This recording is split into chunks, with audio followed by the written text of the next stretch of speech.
यो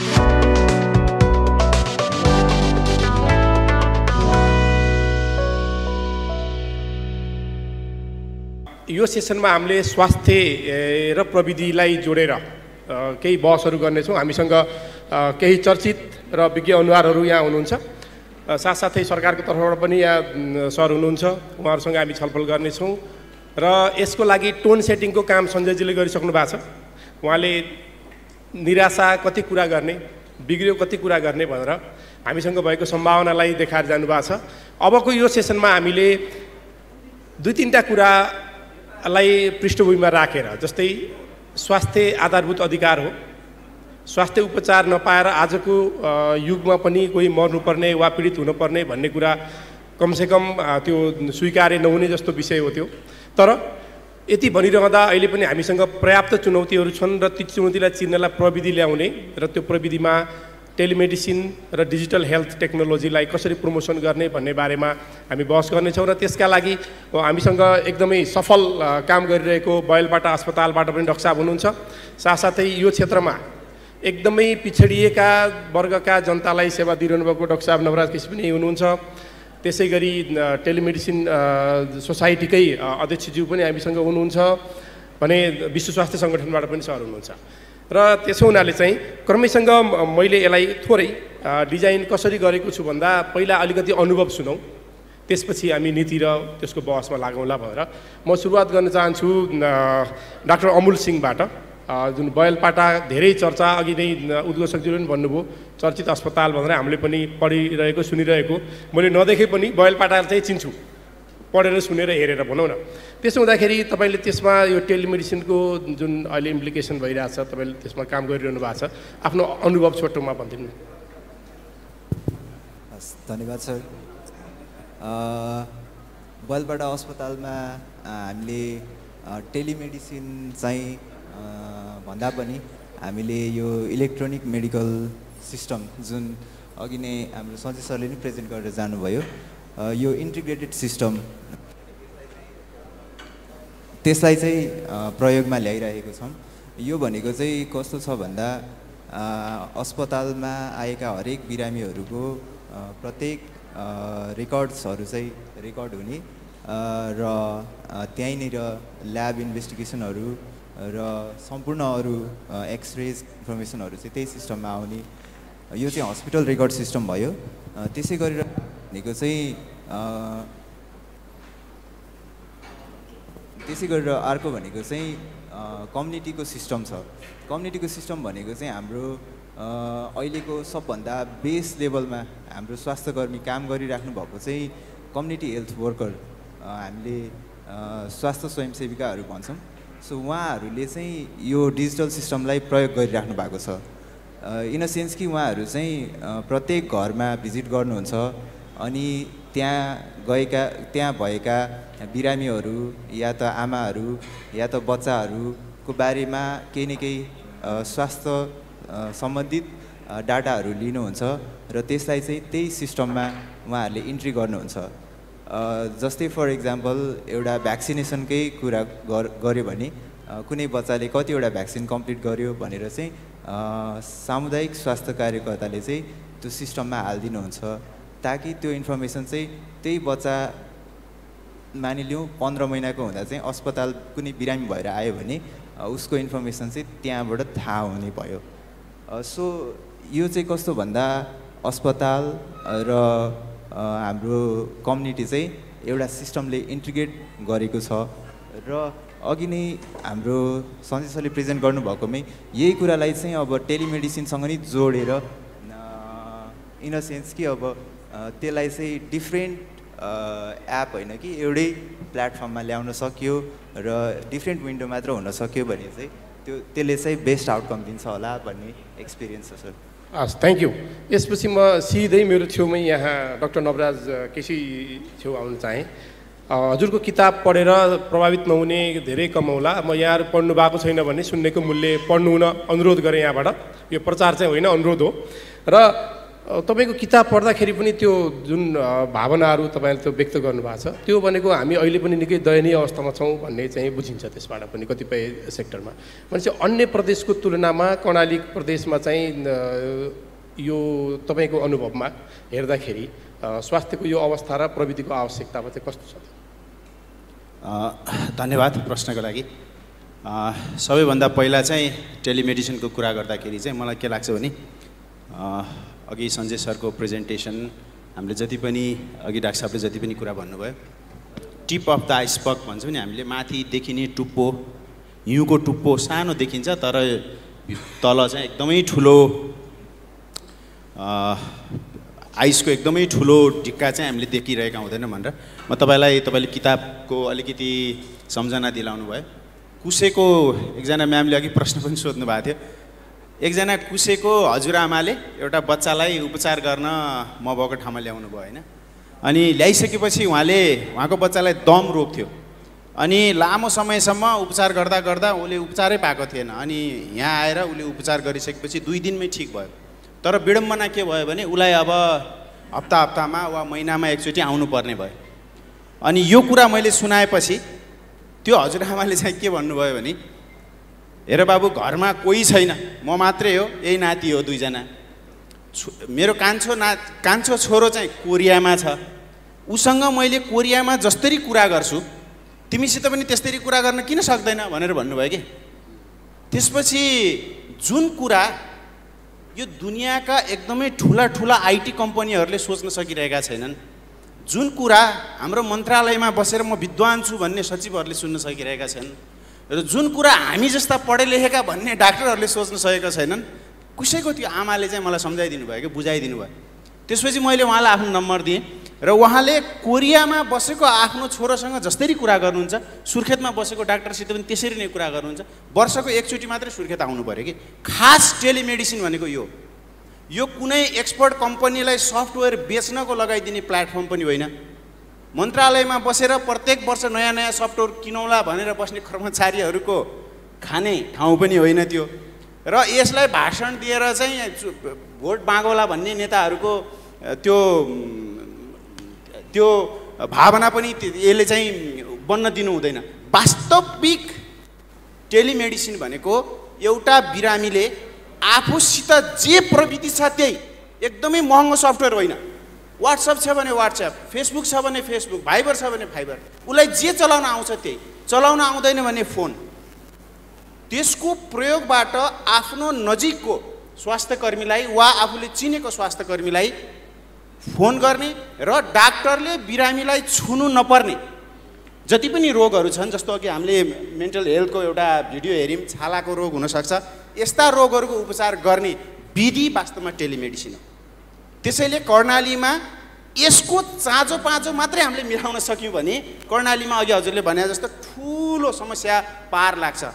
तर विडम्बना के हो भने अँध्यारोमा हामीले जसरी कम देख्छौँ नि, म तपाईँहरूलाई एउटा साइकोलोजिकल कुरा भन्न चाहन्छु, अँध्यारोमा हामी जति कम देख्दै जान्छौँ, अँध्यारो बढ्दै जान्छ। अत्याधिक उज्यालोमा पनि हामी दृष्टिविहीन हुन्छौँ। कहिलेकाहीँ हामीलाई अन्धो बनाउने चिज हाम्रो ज्ञान हुन्छ। हामीले जे देख्छौँ त्यो वास्तवमा अँध्यारो र उज्यालोको मिक्सर हो। त्यसैले धेरै उज्यालिनु पनि राम्रो होइन, धेरै अँध्यारिनु पनि राम्रो होइन। हाम्रा स्थानीय तहका नेताहरूलाई आइटी कम्पनीलेहरूले होइन, तपाईँकै जनताले सिकाउन सक्छन्। मलाई सिकाएका छन् मेरा बिरामीहरूले। मेरो पढाइ कम्प्लिट नै मेरो बिरामीहरूले गरिदिएका हुन्। र ती बिरामीहरूले जसलाई मलाई लाग्थ्यो कि यी अनपढ छन्, मलाई जसलाई लाग्थ्यो कि यिनीहरूले केही गर्न सक्दैनन्, तर उनीहरूले यति धेरै कुराहरू सिकाइदिए।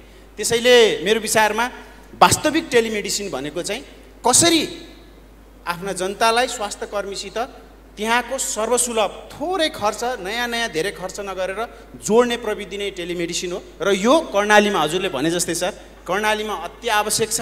र सामान्य तरिकाले चाहिँ सोच्न जरुरी छ भन्ने चाहिँ हस् थ्याङ्क यू डाक्टर साहब एकदमै सरलताका साथ तपाईँले बताइदिनु भयो र मलाई अहिले रियलाइज भयो मेरो माइजू गुल्मीको दुर्गम गाउँबाट गङ्गालालमा जानुभएको थियो र त्यहाँको डक्टरको पनि व्यक्तिगत सदस्यता हस्पिटलको सिस्टम चाहिँ होइन उहाँले व्यक्तिगत रूपमै तपाईँ आउनु पर्दैन तपाईँ उतैबाट ब्लडहरू चेक गरेर रिपोर्ट भाइबर गरिदिनु म तपाईँलाई चाहिँ औषधि चेन्ज गर्नु पर्ने बताउँछु भन्नु त्यतिले नै उहाँलाई कति जान आउनकोदेखि लिएर धेरै कुरामा चाहिँ सहज चाहिँ हुँदो रहेछ र धन्यवाद डाक्टर साहब अब म डाक्टर उदय कोइरालासँग जान चाहेँ अब कुरा अलिकति हामीले बुझ्यौँ एउटा रियालिटी दुईवटा डाक्टर साहबहरूबाट हामीले बुझ्यौँ के रहेछ भन्ने कुरा र योभन्दा अगाडि हाम्रो सञ्जयजीकोबाट पनि एक प्रकारको आशातीत भविष्यको अलिकति सङ्केत चाहिँ हामीले देखिसकेका छौँ यस्तो अवस्थामा चाहिँ हाम्रो जुन यो स्वास्थ्य नीति अब अलिकति त्यतातिर लग्न चाहेँ मैले हजुरलाई अब नेसनल रूपमा अध्यक्ष पनि भएको नाताले तपाईँलाई मलाई लाग्छ ठिकै होला र यो टेलिमेडिसिन प्रवर्धन गर्ने हेल्थ प्रविधिलाई प्रमोट गर्ने भनेर वर्षौँदेखि भनिरहेछौँ हामी तर हामी चाहिँ एक दुईवटा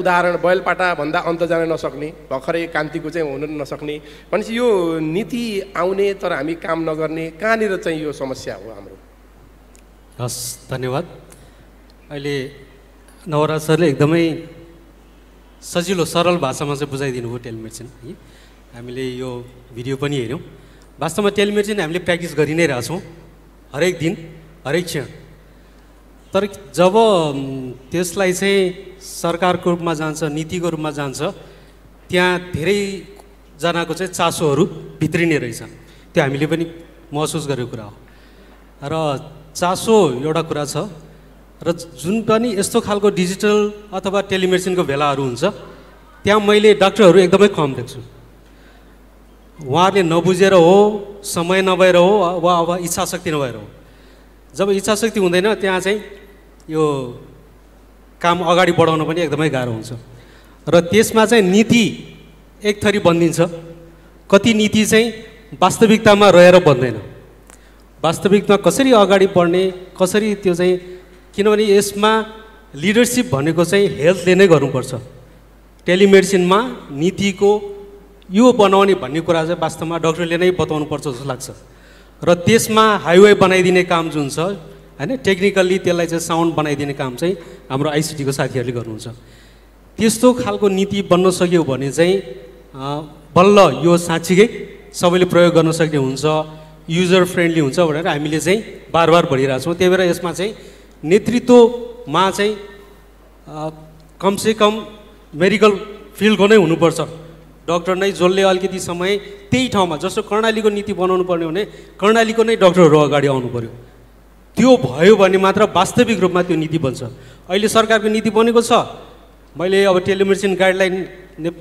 यो नेपाली मेडिकल डक्टरहरूको लागि चाहिँ एनएमसीको जुन गाइडलाइन छ त्यो बनाउनेमा पनि अलिकति योगदान गर्न पाएको थिएँ त्यस्तै गरी चाहिँ अहिले हालसालै बनेको इएमआर र टेलिमेडिसिनको गाइडलाइन छ त्यसमा पनि मैले केही चाहिँ इनपुटहरू दिन पाएँ तर मैले आफूले अनुभव गरिरहेको चाहिँ त्यसमा वास्तविक डक्टरहरूको चाहिँ इन्भल्भमेन्ट चाहिँ एकदमै कम भयो त्यो हुँदाखेरि हामीले चाहे जस्तो अझै नबनेको हो कि अहिले जे छ त्यसबाट सुरु गरौँ जे जसरी भइरहेको छ त्यसलाई नीतिगत रूपमा कसरी गर्ने केही कुराहरू होला डेटा सेक्युरिटीको कुरा होला पेसेन्टको चाहिँ त्यो राइटको कुरा होला कन्फिडेन्सियालिटीको कुराहरू होला त्यो कुराहरू जुन मेडिकल फिल्डले हामीले भ्याउन नसकिरहेको कुराहरूलाई उहाँहरूले त्यो सहयोग गरिदिनु पर्यो त्यो भयो भने चाहिँ त्यस्तो खालको चाहिँ नीति बन्यो भने यो अझै अगाडि बढ्छ होला अहिले एक किसिमको नीति आएको छ त्यो अगाडि बढाउँ र त्यसलाई चाहिँ प्रदेशमा कसरी लगाउने जस्तो कर्णालीमा चाहिँ कसरी लगाउने कर्णालीमा पनि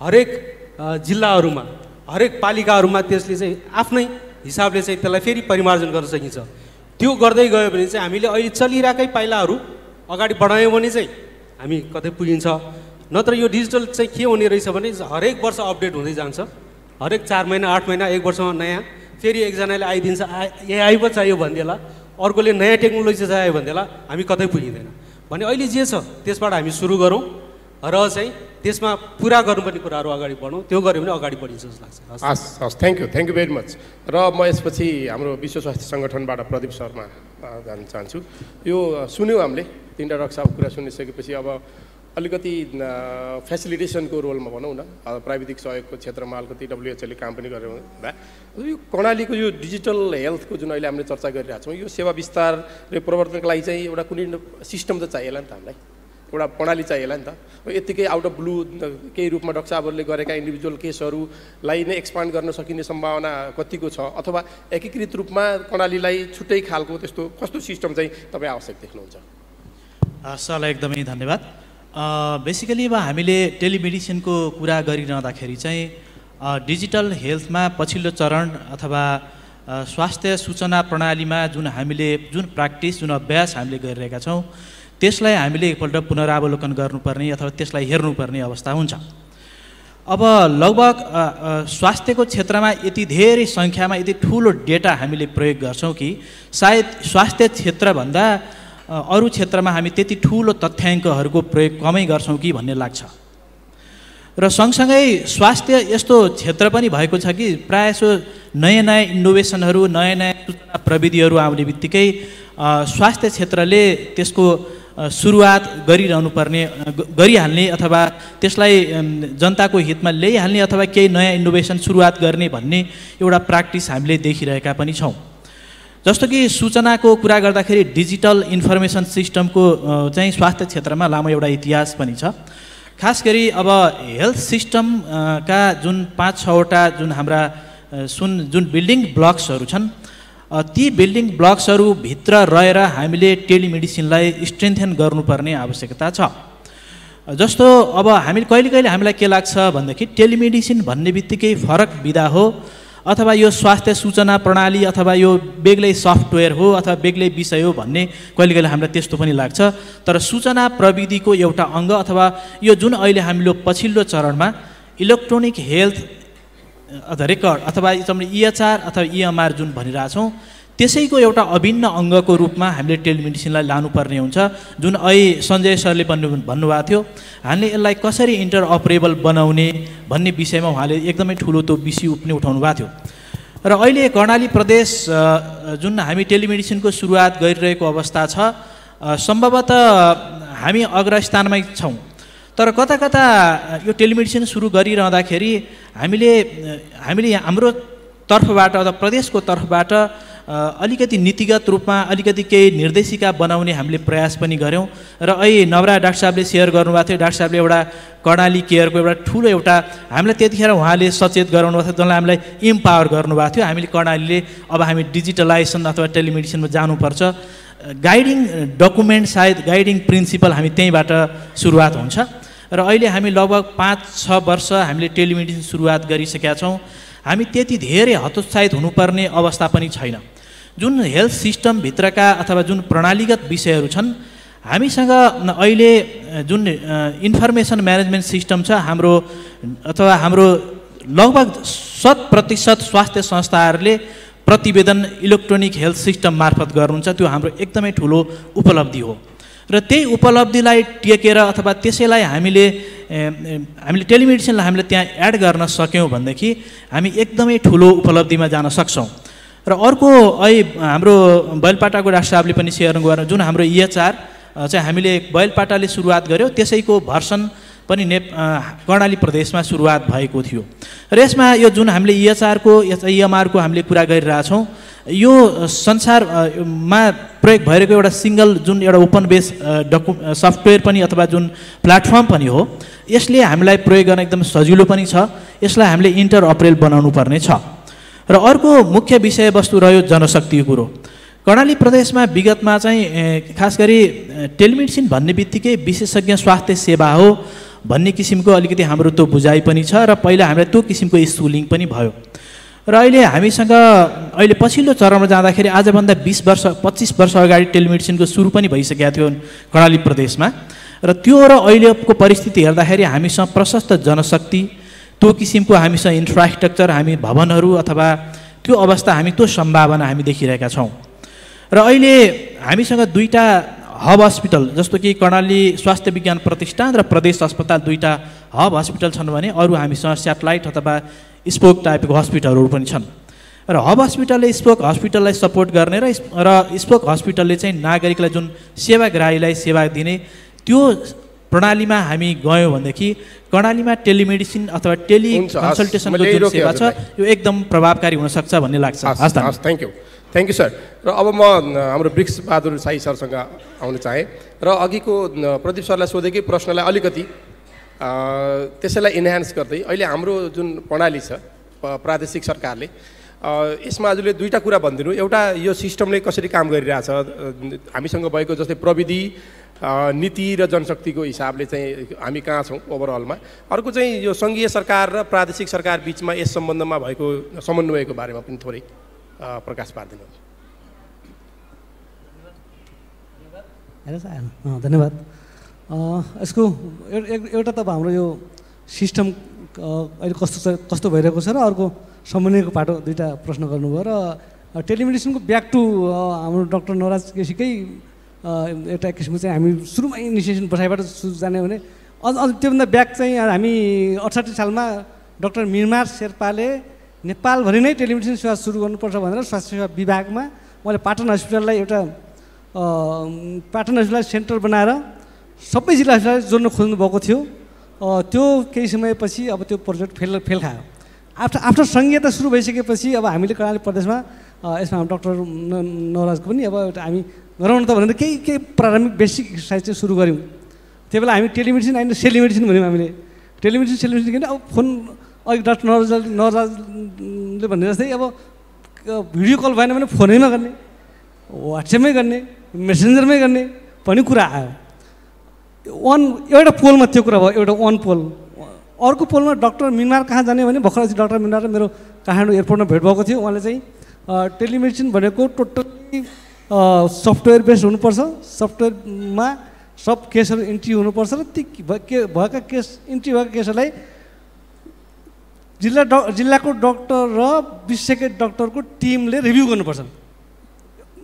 एकदम एक्सट्रिम विचार आएको छ र बेसिक विचार डाक्टर नवाज भन्नुभयो अघि मेसेन्जर वाट्सएप अब जे फेसबुक वाट इज एभाइलेबल त्यो बिचमा हामी समायोजन गर्दै हामीले कर्णाली प्रदेशमा अब पहिला सुरुमा हामीले टेलिमेडिसिन सेलिमेडिसिनबाट सुरु गऱ्यौँ।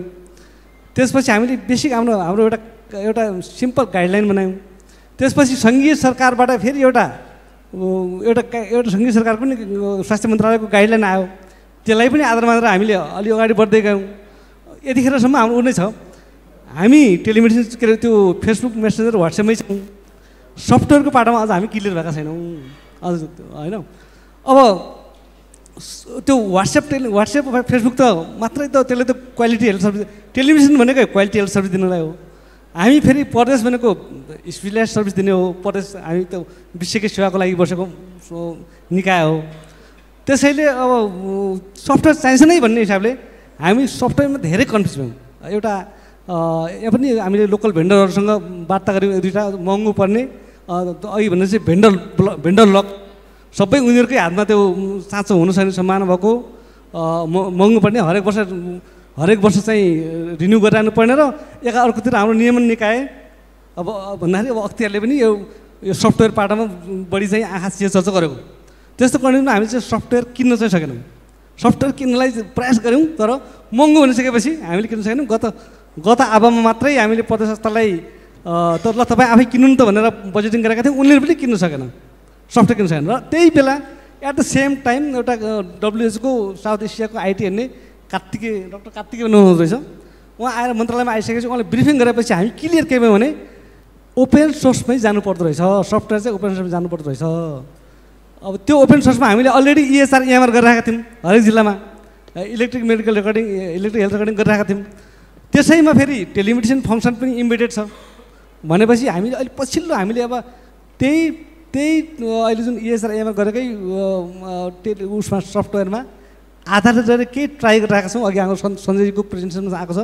अब सायद हामीले आफै चाहिँ अब डिजिटलमा अलिक लगानी गर्न हिचकिचाट भएको अवस्थामा एउटा छाया नेपाल संस्था भन्ने उसले पनि अलिक सहयोग गरिरहेको छ र हामी त्यसमा केही त्यो सफ्टवेयरको पाटोमा त्यो ट्राई गरिरहेका छौँ। एकातिर हाम्रो फेसबुक मेसेन्जरवाला छँदैछ तर त्यसले मात्र गुणस्तरीय सेवा त दिन्न। अनि त्यो सफ्टवेयरमा चाहिँ हामी त्यो ट्राई गरिरहेका छौँ र त्यसको हामीसँग कार्यविधि कर्णाली प्रदेश अब समन्वयको बारेमा थोरै अब यो अन्तर सरकार सङ्घीय सरकारसँगको समन्वय थोरै बोलिदिनु। हजुर यो कर्णाली प्रदेश र सङ्घीय सरकारसँगको समन्वय यही विषयमा समन्वयको लागि हो यो समन्वय पाटोमा हाम्रो कर्णाली सङ्घीय सरकारको स्वास्थ्य मन्त्रालयको एउटा टेलिभिजन कन्फरेन्समा पनि हामी एटेन्ड गरेका थियौँ 2 वर्ष अगाडि सायद। अब माथि पनि यो सफ्टवेयर क्लियर भइसकेको छैन अझै पनि। सङ्घीय सरकारको स्वास्थ्य मन्त्रालयको सफ्टवेयर क्लियर नभइसकेपछि हामीले लोकल्ली अहिले हामीले जुन इएमआर प्रयोग गरेको छ त्यो इएमआरमा आधारित रहेर टेलिमेडिसिन भाया भिडियो कलिङ र त्यसो रेकर्डिङ सबै सिस्टम अब पेसेन्टको सब रेकर्ड गर्ने अनि टेस्टहरू सबै अपलोड गर्न मिल्ने हिस्ट्रीहरू अपलोड गर्न मिल्ने त्यसैमा हामीले वर्कआउट गरिरहेका छौँ। सङ्घीय सरकारबाट अझै पनि सफ्टवेयरको क्लियर भइसकेको छैन र हामीले समन्वय गरिरहेका छौँ, रिपोर्टिङ गरिरहेका छौँ। हामी यस्तो गर्दैछौँ भनेर अब माथि क्लियर नहुन्जेलसम्म हामी लोकल बेसमै लोकल्ली प्र्याक्टिस गरिरहेका छौँ। हामी प्रदेश अस्पताल टु जिल्ला अस्पताल टु स्थानीय अब योभन्दा माथिको अहिले कन्डिसन चाहिँ अब नेक्स्ट फेजमै हामी हुनुपर्छ। हस्, थ्याङ्क यू हजुरलाई माया रोके। अब म फेरि पुनः अमुल रक्षासँग जान चाहेँ। बैलपाटाले अपनाएको जुन यो EHR को मोडल छ त्यो हजुरले अघि सफल भयो राम्रो छ भनिहाल्नुभयो। त्यो सफलता हुनुका आधार चाहिँ अलिकति भनिदिनु हजुरले, बैलपाटाको EHR मोडलको सफलताको आधार र त्यसलाई यत्तिकै रूपमा अन्त एक्सपान्सन गर्न मिल्छ कि मिल्दैन अरू हस्पिटलहरूमा? हजुर, धन्यवाद सर। सर्वप्रथम त सफलताको आधार भनेको चाहिँ अब मेरो विचारमा चाहिँ सुरुवात नै हो। अर्ली अब नेपालमा 2015मा सायद इलेक्ट्रोनिक मेडिकल रेकर्ड राख्ने अस्पतालहरूमध्ये बैलपाटा पहिलोतिरै होला। अरूको कस्तो थियो स्थिति त्यो थाहा भएन। त्यस पछाडि बिस्तारै जुन मेडिकल रेकर्ड राख्ने सिस्टमहरूमा हरेक समयअनुसार जुन रिफर्म्सहरू हुँदै गयो। अनि अर्को चाहिँ अब युजर फ्रेन्डली भन्नाले स्वास्थ्यकर्मी र बिरामीलाई चाहिएको के हो त, कुन चाहिँ खाले डाटा चाहिँ चाहिरहेको छ होइन, बिरामीको नाम एड्रेस चाहिएको छ, उसको हामीले के लिइराखेको छौँ, जस्तो अब बिपी लिइराखेको कुरा फर्स्टमै देखाउने हो कि उसको अब ल्याबमा आएको कुरा रिजल्ट्सहरू फर्स्ट पेजमा देखाउने हो कि, त्यो हेर्न पनि सजिलो, खोज्न पनि सजिलो, अनि त्यसै गरेर त्यहाँनिर युजर फ्रेन्डली भनौँ न त्यो चाहिँ सधैँ भइराख्यो, रिफर्म भइराख्यो। त्यो भएर पनि अब कोही जस्तो फर इक्जाम्पल मेरो इक्जाम्पल लिने हो भने चाहिँ म पछि 2019मा मात्र जोइन गरेँ। 19मा सुरुमा जोइन गर्दा चाहिँ मलाई त्यो सुरुमा 1-2 महिना टाइम लाग्यो। अब यो ठाउँमा यो रहेछ, यो कुरा गरेपछि यो हुने रहेछ, त्यो युज टु हुन टाइम लाग्यो। तर पछि चलाउँदै गएपछि चाहिँ त्यो यति फ्रेन्डली भयो कि त्यो जसले पनि चलाउन सक्ने होइन, इजी छ। अनि अर्को त अब यो ओपन सोर्स, अब फ्री अफ कस्ट, जसलाई टेक्निकल सपोर्ट मात्र चाहिन्छ भन्ने डिफ्रेन्ट पर्सपेक्टिभहरू त छँदैछ। सो त्यो हिसाबमा चाहिँ अल्दो च्यालेन्जेसहरू त धेरै नै छ। अब तर के भन्दा मेरो पर्सपेक्टिभमा चाहिँ प्रपर ट्रेनिङ भयो र के चाहिएको छ त, कुन चाहिँ अस्पताललाई, कुन चाहिँ संस्थालाई उसको निड के हो त्यो आइडेन्टिफाई गरेर त्यसअनुसार त्यसलाई त्यहाँनिर ढाल्न सक्यो, चेन्ज गर्न सक्यो, जस्ताको तस्तै होइन, त्यहाँको निड के हो त्यसअनुसार चाहिँ मोडिफाई गर्न सक्यो भने अफकोर्स त्यो चाहिँ इम्प्लिमेन्ट गर्न सकिन्छ जस्तो लाग्छ सर। च्यालेन्जका थोरै भन्नुभयो, अलिकति व्याख्या गरिदिनु न, कस्तो च्यालेन्ज छ अहिले? अहिले अब हामीले देखिरहेको मेजर च्यालेन्ज चाहिँ कस्तो भन्दा अब कहिलेकाहीँ सानोतिनो टेक्निकल प्रब्लम्सहरू आयो। अब मानिलिउँ इलेक्ट्रिसिटी गयो, अब केही भयो, अब त्यो इएमआर चाहिँ स्लो भइदियो भनेपछि त्यहाँ काम गर्ने मान्छेलाई चाहिँ के हुन्छ भन्दा यो त स्लो भयो, म 2 मिनटसम्म घुमे गर्छ, मेरो त अब अरू काम छ, म त अब बिरामी हेर्छु, दबाई लेखेर जान्छु भन्ने सोच होला नि त होइन। 2 मिनटसम्म म पर्खेर अब त्यो गोलो घुमेको हेरेर त बस्दिनँ, धैर्यता पनि छैन भन्नाले अब बिरामी पनि धेरै हेर्नुपर्ने छ होला, नम्बर अफ पेसेन्ट्स पनि त्यति नै छ होला। त्यस्तो कुराले चाहिँ कहिलेकाहीँ लाइक अब केही प्रब्लमहरू आउन सक्ला।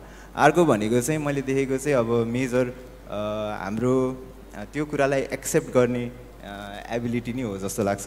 भन्नाको मतलब कहिलेकाहीँ प्रब्लम आउँछ, हरेक कुरामा प्रब्लम छ, तर केही कुरा राम्रोको लागि सोच्दैछौँ अब हामी सबैले थाहा भएकै कुरा हो लाइक किन चाहिँ यो डिजिटल, किन चाहिँ यो डाटा ड्रिभन, किन चाहिँ यो लाइक एआई अथवा इन्फर्मेसन टेक्नोलोजी हरेक कुरा डाटा ड्रिभन हुनुपर्छ भनेर यत्रो कुरा गरिराखेको छौँ भनेपछि त्यो डाटा निकाल्नलाई त प्रपर ठाउँ त चाहियो नि त। अब फाइल थुपारेर त्यसको एनालाइसिस गरेर त्योभन्दा त डिजिटल सिस्टममा आयो भने त इजी हुने भयो नि त। सो केही कुरा पाउनलाई केही कुरा मेहनत पनि गर्नुपर्छ होला। त्यही भएर चाहिँ हामीले कहिलेकाहीँ धैर्य भएर कुर्नुपर्ने हुनसक्छ, केही कुराहरू सिक्नुपर्ने हुनसक्छ। अब नयाँ ठाउँमा इम्प्लिमेन्ट गर्दैछौँ भने मेबी त्यहाँको सबैजना भनौँ न कर्मचारीहरूलाई ट्रेनिङ दिनुपर्ने, उहाँहरूले पनि त्यो कुरालाई एक्सेप्ट गर्नुपर्ने, मैले यो कुरा चाहिँ गर्नुपर्छ भनेर उहाँहरूले नि बुझ्नुपर्ने, यिनीहरू नै होला मेजर च्यालेन्ज। हस्, थ्याङ्क यू डाक्टर साहब। म पुनः नवराज केसी डाक्टर साहबसम्म आएँ। यो अब सरकारसँग त कहीँ न कहीँ जोडिनु नै पर्ने हुन्छ। अब सबभन्दा इमिडिएट जनताको अब घर के अरे गाउँमै सिंहदरबार भन्ने त आइसक्यो, सम्भवतः राम्रोसँग काम पनि गरिरहेछन् भनेपछि यो कर्णालीको स्थानीय सरकारहरूले यो डिजिटल सेवाको विस्तारमा उनीहरूले खेल्न सक्ने रोल अब मलाई किन लाग्छ भन्दा इमिडिएट निड पनि बुझ्ने र रेस्पोन्स गर्न पनि क्विक हुने भएको हुनाले चाहिँ मलाई लाग्छ स्थानीय सरकारको भूमिका यसमा महत्त्वपूर्ण हुन्छ। त्यस कारण चाहिँ यो डिजिटल हेल्थ र यो टेलिमेडिसिन विस्तारमा स्थानीय सरकारको कस्तो भूमिका हुन्छ, यो उनीहरूको प्रायोरिटी क्षेत्रमा परेको पाउनु भएको छ कि छैन? त्यो दुईटी म अलिकति यसलाई अझ बृहत रूपले भन्छु। मैले अलिकति केही कुराहरू पनि सुने यहाँ। यदि विशेष गरेर प्रदेश सरकारकै लागि पनि एउटा म्यासेजको रूपले म केही कुराहरू भन्छु है। हेर्नु, कर्णाली प्रदेश हाम्रो देशको सबभन्दा ठुलो प्रदेश हो, सबभन्दा थोरै मानिसहरू बस्छन्, एकदम छरिएर बस्छन्। अब यहाँ लगभग 320वटा हेल्थ पोस्टहरू छन्। हेल्थ पोस्टहरूले विशेष गरेर 9 प्रकारका सेवाहरू दिइरहेका छन्। त्यसमध्ये प्राथमिक महिला, प्राथमिक बाल, इसेन्सियल ड्रग बाँड्ने, त्यहाँको प्राथमिक इमर्जेन्सी हेर्ने, त्यसपछि 3 प्रकारका स्वास्थ्य शिक्षा सम्बन्धीका कार्यक्रम, शुद्ध पानी, हेल्थ एजुकेसनदेखि लिएर 9 प्रकारका विशेष काम उनीहरूलाई गर्नुपर्छ भनेर त्यो कार्यभार लिएर बसिरहेका छन्। त्यसपछि अलिकति माथिल्लो लेभलमा तपाईँ आउनुभयो भने 26वटा जिल्ला अस्पताल र जिल्ला अस्पताल बराबरका अस्पतालहरू छन्, जसमा जुन हेल्थ पोस्टले जुन सेवा दिइरहेको छ त्यो पनि दिने र सँगसँगै त्यसमा 5 प्रकारका अन्य विशेषज्ञ सेवाहरू दिने भनेर तिनीहरू त्यसरी गाइडेड छन्। त्यसपछि 2वटा ठुला अस्पतालहरूले विशेषज्ञ त्योभन्दा सुपर स्पेसलिस्ट सेवाहरू दिने भनेर कर्णाली प्रदेशको स्वास्थ्य सेवा यसरी जोडिएको छ। यदि कर्णाली प्रदेशमा टेलिमेडिसिन सेवालाई सरकारले संस्थागत रूपले चलाउने हो भने नम्बर 1 काम चाहिँ के गर्नुपर्छ भने मन्त्रालयमा टेलिमेडिसिन छुट्टै विभागै बनाउनुपर्छ। यो पुरानै कर्मचारीहरूलाई नयाँ भार घोटाएर हुँदैन, यो सम्भवै छैन। उहाँहरूलाई सोध्नु होला, अहिले उहाँहरूले नि यही नै भन्नुहुन्छ, किनभने उहाँहरूले 10 वर्षदेखि यो ट्राई गरिराख्नु भएको छ। त्यसैले मन्त्रालयमा नै एउटा छुट्टै टेलिमेडिसिन विभाग बनाउनुपर्छ। मन्त्रालयमा टेलिमेडिसिन विभाग बनिसकेपछि ठुला 2टा अस्पतालहरू कासमा र प्रदेश अस्पतालमा 24 घण्टा रन हुने टेलिमेडिसिन डिपार्टमेन्ट बनाउनुपर्छ, जसले तलका जति पनि रिफरल केसेसहरू आउँछ तिनीहरूलाई हेर्ने। जिल्ला अस्पतालमा पनि 24 घण्टा, किनभने त्यहाँ 24 घण्टा इमर्जेन्सी चल्छ, त्यही भएर 24 घण्टा चल्ने टेलिमेडिसिन एउटा डिपार्टमेन्ट बनाउनुपर्छ। र अन्त्यमा जो हेल्थ पोस्टमा जो लोकल लेभलमा छन्, जुन स्थानीय सरकारको कुरा भयो, यसमा चाहिँ 24 घण्टा ती नखोल्ने भएको हुनाले त्यहाँ काम गर्ने कर्मचारीहरूको मोबाइल फोनमा त्यसको एप चाहिँ 24 घण्टा अन हुने गरी र तिनीहरूले अतिरिक्त काम गरेको त्यहाँ रेकर्ड पनि हुन्छ। त्यस बापत उनीहरूलाई केही एक्स्ट्रा इन्सेन्टिभ हामीले चाहिँ स्थानीय सरकारले त्यो दिन सक्यो भने यसरी टेलिमेडिसिन संस्थागत रूपमा अनि काम गर्न थाल्छ यहाँ। र यो कुरालाई यहाँ स्थानीय सरकारबाट कति आउनु भएको छ, तपाईँहरूले आवाज उठाउनुपर्छ आफ्नो ठाउँमा, यो कुरा चाहिँ आवाज उठाउनुपर्छ। यसरी बल्ल अनि टेलिमेडिसिन चाहिँ कर्णालीमा संस्थागत हुन्छ। र यो कुरा बुझ्नलाई फेरि अलिकति अध्ययन गर्न चाहिँ एकदमै जरुरी छ। टेलिमेडिसिन विश्वव्यापी रूपमा कर्णाली प्रदेश जस्तै यही हाम्रै डाटा, हाम्रा जस्तै मातृ मृत्यु दर भएका, हाम्रो जस्तै बाल मृत्यु दर भएको, हाम्रो जस्तै क्षयरोग भएको, हाम्रो जस्तै अवस्थामा भएका अन्यले, जस्तो मङ्गोलियाको एउटा उदाहरण छ। मङ्गोलियामा टेलिमेडिसिनको प्रयोगले बाल र आमाको मृत्यु दर एकदमै घटाइयो। त्यो छ। मेक्सिकोमा एकदमै धेरै ब्रेस्ट क्यान्सर भएपछि महिलाहरूको एक लट मेक्सिकन गभर्मेन्टले चाहिँ पुरै टेलिमेडिसिनबाट स्क्रिनिङ गरेको थियो र त्यसले 25% अराउन्ड 25% तपाईँको चाहिँ क्यान्सर रेट घटाइदिएको थियो। त्यसैले यो ज्ञान यो विवेकको चाहिँ प्रयोग गरेर हाम्रो चाहिँ स्थानीय सरकारले र हाम्रो कर्णाली प्रदेश सरकारले हेर्नु एकदमै ठुलो एउटा चाहिँ चेन्ज ल्याउन सक्छ। तर हामीहरूको समस्या के छ भने आउट अफ बक्स सोच्नै नसक्ने हैन। मन्त्रीज्यूहरूले आफ्नै एउटा सर्कलभित्र मात्रै सोच्ने, त्यही भित्र मात्रै काम गर्ने, त्योभन्दा बाहिर सोच्नै नसक्ने हाम्रो मन्त्रालयको पनि व्यक्तिहरूको पनि त्यही समस्या भएको हुनाले हामीहरूले आउट अफ बक्स सोच्न नसक्या मात्रै हो। यसरी गर्न सकिन्छ। यसमा छोटोमा जनशक्ति जस्तै त्यो हामीले यो प्रविधि बनाएर लागू गर्दै जाँदाखेरि आवश्यक जनशक्तिको विकासमा पनि थोरै ध्यान दिनुपर्ने हुन्छ होला। त्यसको आपूर्ति चाहिँ कसरी हुनसक्छ?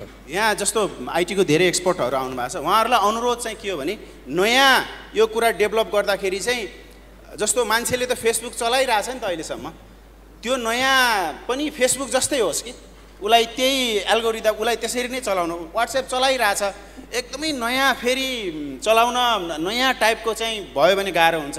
त्यो त्यसरी गर्न सक्यो भने चाहिँ हामीहरूले त्यो सजिलैसित गर्न सक्छौँ। हस्, थ्याङ्क यू डाक्टर साहब। म यहाँनिर सानो एउटा कुरा जोड्दै पोलिसीको अघि कुरा गर्नुभएको थियो सरले हजुरले होइन। मेरो विचारमा अब नेसनल लेभलमा चाहिँ सङ्घीय लेभलमा नेपाल मेडिकल काउन्सिल सङ्घीय सरकारहरूले केही नयाँ पोलिसीहरू ल्याउने बेलामा एउटा पोलिसी चाहिँ एकदम ल्याउन जरुरी छ कि त्यो भनेको के हो भने तपाईँले एउटा चिकित्सकलाई एउटा डाक्टरलाई वा एउटा अस्पतालमा गएर एज अ बिरामी चेक गराउनु भयो भने तपाईँको अब एउटा, किनभने हामी त आइटी नयाँ विश्वमा छिरिसक्यौँ, तपाईँहरूलाई अब बिरामीलाई एउटा नयाँ अधिकार दिन जरुरी छ। उसले घर फर्किसकेपछि आफूले देखाएको चिकित्सकलाई एकचोटि वाट्सएपबाट वा कुनैबाट टेलिकम्युनिकेसनबाट एकचोटि सम्पर्क गर्न पाउने अधिकार सुनिश्चित गभर्मेन्टले गर्न जरुरी छ।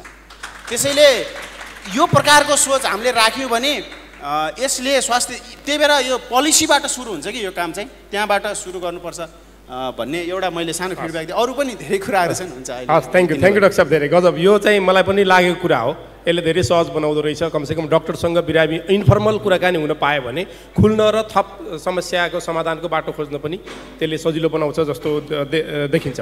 र डाक्टर उदय कोइरालासँग म जान चाहेँ। अब अलिकति फरक यसैमा, अब यो हामीले अहिले गरेको बहसमा थोरै फरक विषयमा म तपाईँसँग एउटा प्रश्न छ। यो कस्तो भन्दा अब टेलिमेडिसिनको कुरा हुँदाखेरि अहिले यो डेटा गोपनीयताको कुरा, डेटा सुरक्षाको कुरा पनि अब अहिले विश्वव्यापी रूपमा उठिरहेछ भनेपछि अब यसलाई चाहिँ अब साइबरमै काम हुने भएको हुनाले चाहिँ त्यसमा डेटा सुरक्षालाई चाहिँ के छ, हाम्रो अहिले भएको कानुनी संरचना वा हाम्रो अहिलेको नियमले त्यसलाई सम्बोधन गर्छ कि गर्दैन? हस्, धन्यवाद। अहिले भएको धेरै कुराहरू पनि अहिलेको जुन नयाँ निर्देशिका आएको छ 2082 को विद्युतीय स्वास्थ्य अभिलेख निर्देशिका, त्यसमा यो धेरै कुरा समेटिएको छ। जस्तो अघि नवराज सरले भन्नुभएको जस्तो संस्थागत संरचनामा त्यो कमी कमजोरी भएर पनि अहिले हाम्रो अगाडि बढ्न नसकेको, त्यही भएर हरेक प्रदेशमा माथिदेखि नै यो संरचना छुट्टै हुनुपर्छ र स्रोत केन्द्रहरूको व्यवस्था गरिनुपर्छ भन्ने कुरा चाहिँ त्यो निर्देशिकामा नै आइसकेको छ। त्यस्तै गरी यो डेटा प्राइभेसीको कुरा, डेटा सेक्युरिटीको कुरा र डेटा स्टोरेजको कुरा, किनभने गर्दै गएपछि डेटा स्टोरेज पनि धेरै नै समस्याको रूपमा चाहिँ आउँछ र प्राइभेसी डेटाको अधिकार भनेको चाहिँ मुख्य रूपमा बिरामीलाई नै हुन्छ। उसको मन्जुरीनामा बिना कुनै पनि डेटा आदान प्रदान गर्न पाइँदैन। हामीले इन्टरअपरेबिलिटीको कुरा गरेका छौँ। यहाँ कुनै रेकर्ड छ भने ऊ बिरामीले चाहिँ कुनै पनि कागजपत्र नलिकन कतै रिफर भएको ठाउँमा अब सुर्खेतमा आउला अथवा चाहिँ काठमाडौँमा जाला भने उसले कुनै पनि कागजपत्र नलिकन आफ्नो आइडी लिएको भरमा चाहिँ त्यहाँ जान पाउनुपर्छ। तर त्यो डेटा कसरी ट्रान्सफर हुन्छ त भन्दा उसको मन्जुरीनामा भएपछि मात्र र कति समयको लागि त्यसरी चाहिँ हुनुपर्छ भनेर यो चाहिँ निर्देशिकामा प्रष्ट रूपमा लेखिएको छ। र डेटा स्टोरेज पनि नेपालभित्रको नै भएको क्लाउड बेस पनि गर्न सकिने अथवा सर्भर पनि गर्न सकिने भन्ने छ। सकेसम्म क्लाउड बेस गर्दाखेरि चाहिँ आर्थिक रूपमा अलिकति सरल पर्न सक्ने भन्ने धेरै चाहिँ सल्लाह सुझाव भएको भएर सायद प्रदेशको चाहिँ ले कुनै एउटा क्लाउड सिर्जना गर्यो भने त्यसमा फेरि सेयरिङ गर्न सकिने। स्वास्थ्यको मात्र होइन कि अहिले त डेटा स्टोरेज त धेरै उसलाई चाहिएको छ भनेपछि यो डेटा स्टोरेजको सेयरिङ गरेर यस्तो खालको क्लाउडहरू चाहिँ निर्माण भयो। जस्तो विद्युत प्राधिकरणले विभिन्न क्लाउडहरू गरेको छ, सरकारको आफ्नै सूचना मन्त्रालयको आफ्नै पनि छ भने त्यस्तो खालको क्लाउडहरू पनि युज गर्न सकिने।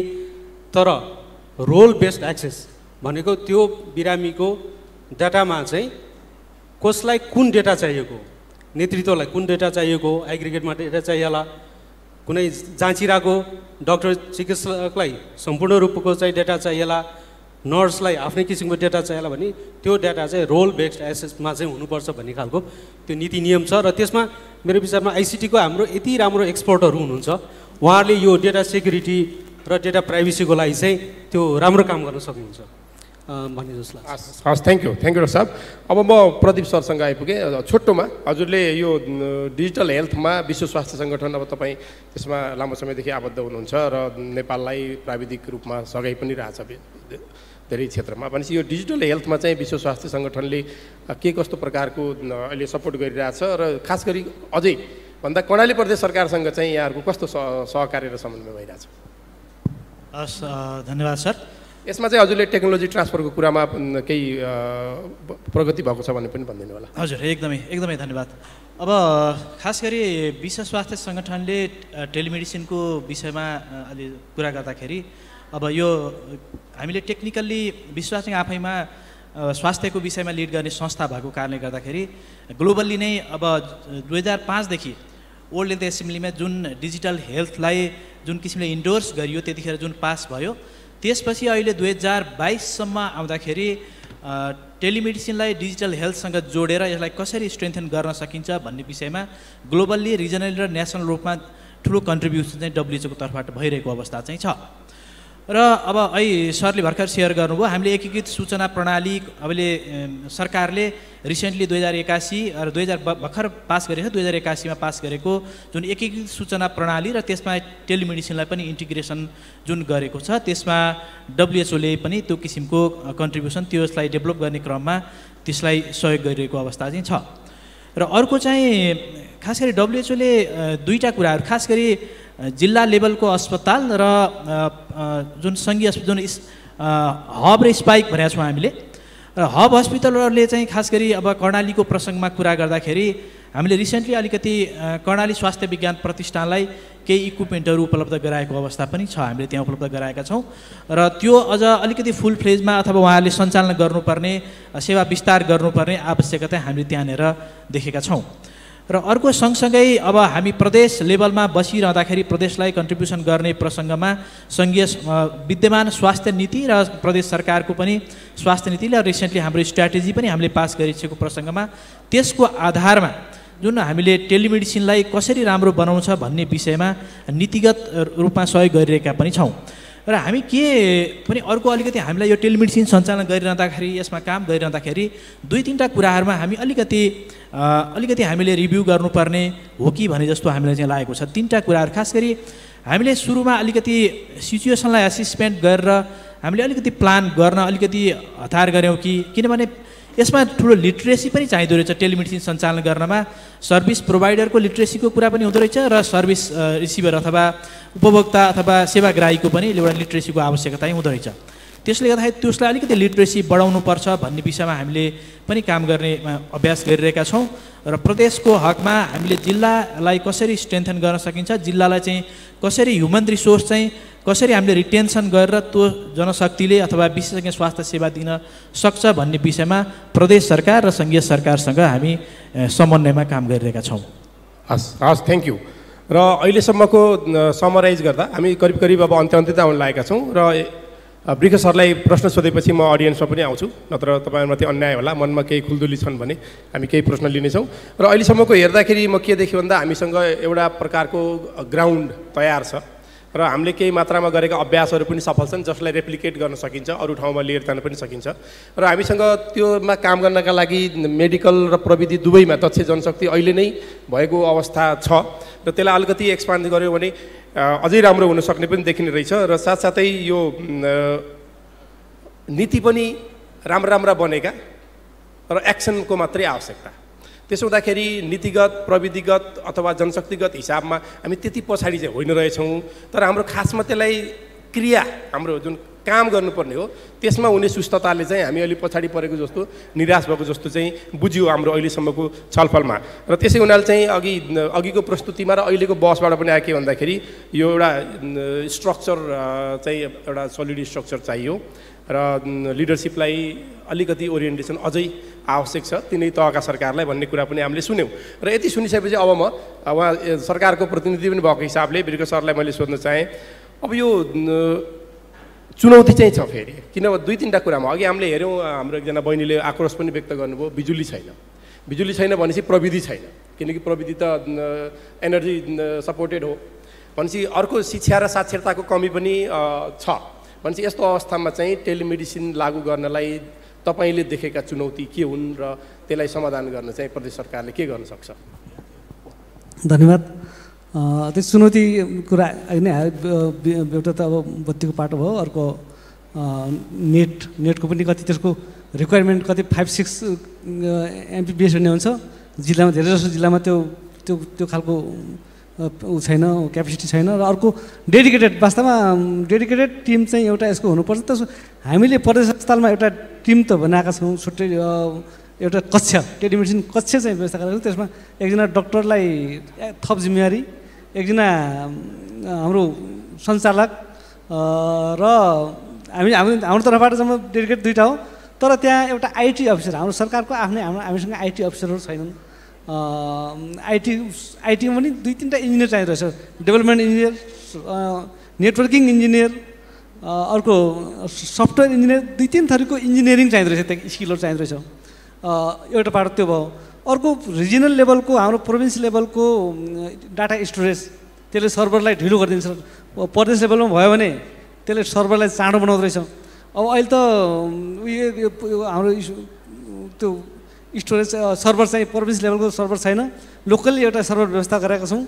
त्यो पनि त्यसको पनि क्यापेसिटी, अब त्यसको क्षमता, त्यो लोकल सर्भरको अब विभिन्न समस्याहरूले गर्दा त्यो नेटवर्किङ ढिलो, त्यसले गर्दा जिल्लाका साथीहरू, जिल्लाका डाक्टर साहबहरू हेजिटेट हुने, त्यो टेलिमेडिसिन युज गर्न हेजिटेट हुने, ती पाटोहरू पनि छ। सर्भरको मेरो सर्भर, नेट, आइटी पनि 2-3, एउटा आइटी मात्र भएन, आइटी अफिसर मात्र भएन, नेटवर्क इन्जिनियर, अनि त्यसै अब डेभलपमेन्ट इन्जिनियर, 2-3 थरीको एक्सपर्टिज। त्योसँग डेडिकेटेड एउटा medical officer, public health officer, र जिल्लामा अलि त्यस योप्रति अनि त्यो सेवाप्रति पनि कतिपय डाक्टर साहबहरूले होइन, हामीले आवश्यक पऱ्यो भने फेसबुकबाट मेसेन्जरबाट सेवा लिइरहेको छौँ नि, किन टेलिभिजन छुट्टै चाहियो पनि भन्नुहुन्छ होइन। एकाथरी विभिन्न डाइमेन्सनका हुनुहुन्छ होइन। अब किन चाहिएर हामी त सोधिरहेको हुन्छौँ, डाक्टर साहबले सोधिरहेको हुन्छ, हाम्रो सिनियरसँग सोधिरहेको हुन्छ नि पनि भन्नुहुन्छ होइन। त्यहाँ पनि हामीले एकदम चाहिँ गरेर उहाँहरूलाई अलिक चाहिन्छ है, टेलिमेडिसिन जति कन्सल्ट गर्यो त्यति क्वालिटी सर्भिस हुन्छ भनेर हामीले त्यहाँ पनि उनीहरू डाक्टर साहब स्वास्थ्यकर्मीहरूलाई अलिक त्यसको महत्त्व बुझाइरहेका छौँ। यी 5-6वटा फ्याक्टर चाहिँ एकदम चुनौतीको रूपमा छन्। अहिले अब स्थानीयमा जाँदाखेरि पनि त्यही कुराहरू फेरि त्यहाँ रिफ्लेक्सन हुन्छ। स्थानीयको अब टेलिमेडिसिनको इक्विपमेन्ट, टेलिमेडिसिन कक्ष, जनशक्ति, अनि त्योसँग सम्बन्धित अवेरनेस, ट्रेनिङ, स्किल ट्रान्सफर, बिजुली, इन्टरनेट, यी कुरा चाहिँ चुनौतीक्रमै छन्। हस्, थ्याङ्क यू। प्यानलिस्ट सरहरू, डाक्टर साहबहरू सबैलाई धेरै धेरै धन्यवाद। हामीसँग 6 मिनटको समय छ र यहाँहरूलाई केही प्रश्न सोध्नु छ भने हामी 2-3टा प्रश्न चाहिँ लिन सक्छौँ। र सञ्जयजीले उठाउनुभयो, कृपया माइक दिनु होला।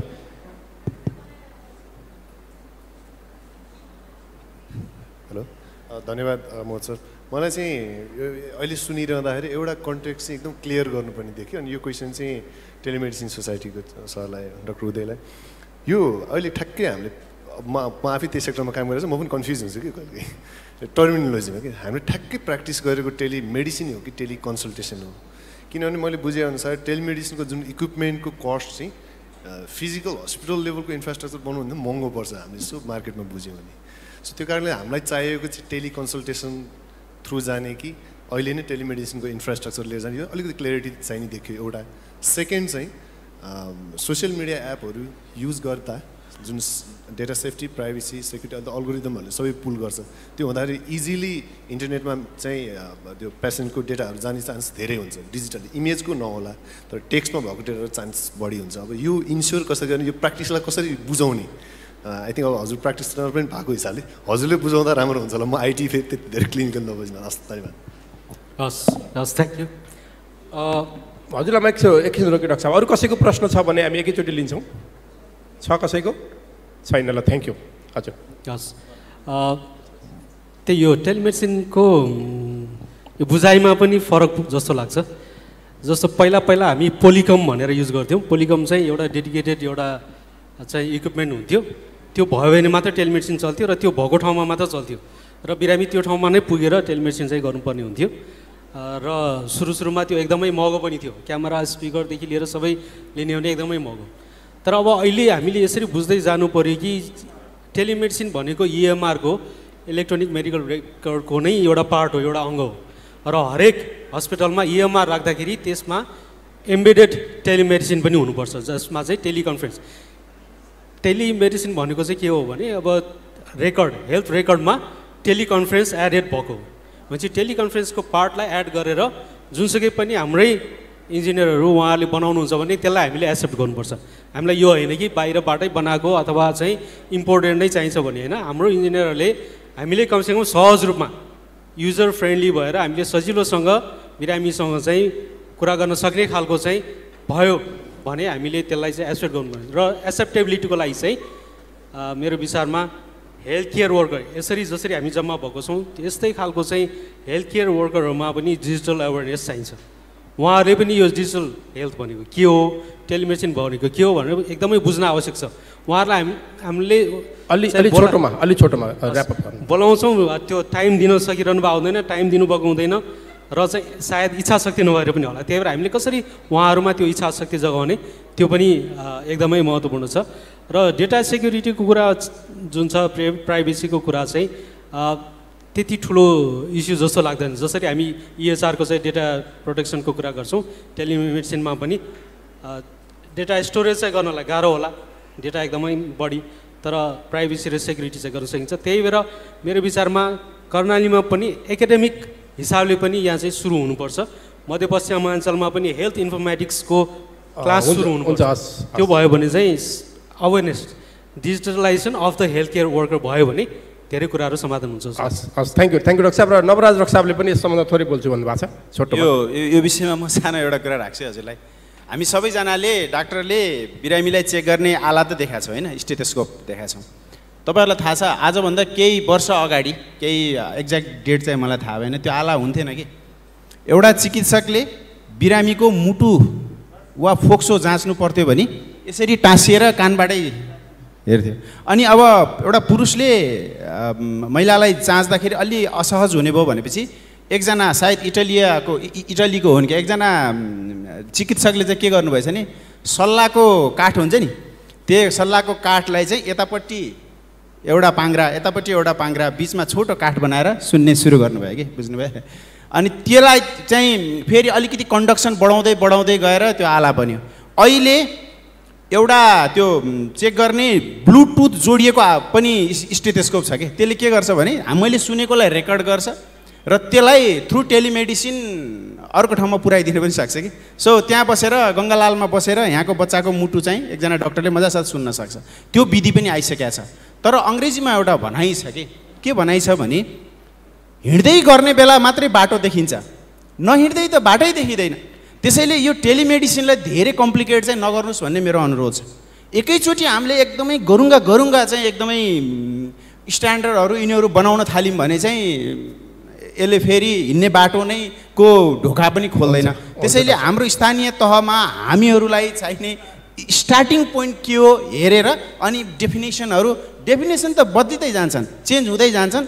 काम चाहिँ यसमा हुनुपर्छ। मैले सानो अघि सरले भनेको कुरामा एउटा कुरा चाहिँ सरले बत्ती बिजुली यी कुराहरू चाहिँ अलिक कमजोरी भयो भन्नुभयो। सबभन्दा कमजोरी चाहिँ कर्णाली प्रदेशमा सिरियसनेसको कमजोरी छ। यहाँ हाम्रो यो देशकै आयोगबाट पनि आउनु भएको छ, मन्त्रीज्यूहरू सचिवज्यूहरू पनि। तपाईँहरूले यो कन्क्लेभबाट चाहिँ केही कुरा लिएर जानुहोस् है। यहाँ आएर एउटा कानबाट सुन्ने अर्को कानबाट उडाउने काम चाहिँ नगर्नु। गएर टेलिमेडिसिन चाहिँ एकदमै सिरियस छ, यसबाट हामीले एकदमै धेरै स्वास्थ्यमा रूपान्तरण गर्न सक्छौँ भन्ने एउटा लेसन चाहिँ लिएर जानुहोस्। नत्र भने यो पैसा यत्रो खर्च गरेको फेरि व्यर्थ जान्छ भन्ने चाहिँ म सानो हजुरहरूलाई अनुरोध गर्न चाहन्छु। Thank you. 26 सेकेन्ड छ, म ऱ्याप अप गर्न चाहेँ। र यो एकदमै प्राविधिक जस्तो लाग्ने विषयलाई चाहिँ यति सरल र सहज रूपमा तपाईँ हामीलाई बुझाइदिनु सक्नुभयो र यो स्ट्याटस अपडेट गरिदिनु हामीलाई सहयोग गरिदिनु भएकोमा मेरा प्यानलिस्टहरू डाक्टर उदय कोइराला, डाक्टर नवराज केसी, डाक्टर अमुल सिंह, प्रदीप अधिकारी र वृषबहादुर साई सरहरूलाई म एकदमै आभार र धन्यवाद व्यक्त गर्न चाहन्छु र समयमै हामीले यसलाई ऱ्यापअप गर्नलाई सहयोग गर्नुभएकोमा यहाँहरूलाई र एकदमै वन्डरफुल अडियन्स, तपाईँले एकदमै ध्यान दिएर बेला बेलामा सपोर्टमा ताली पनि बजाएर जुन सपोर्ट गर्नुभयो र प्रश्नका लागि सञ्जयजीलाई पनि धन्यवाद। यहाँहरू सबैलाई हार्दिक आभार व्यक्त गर्दै बिदा हुन चाहन्छु। Thank you.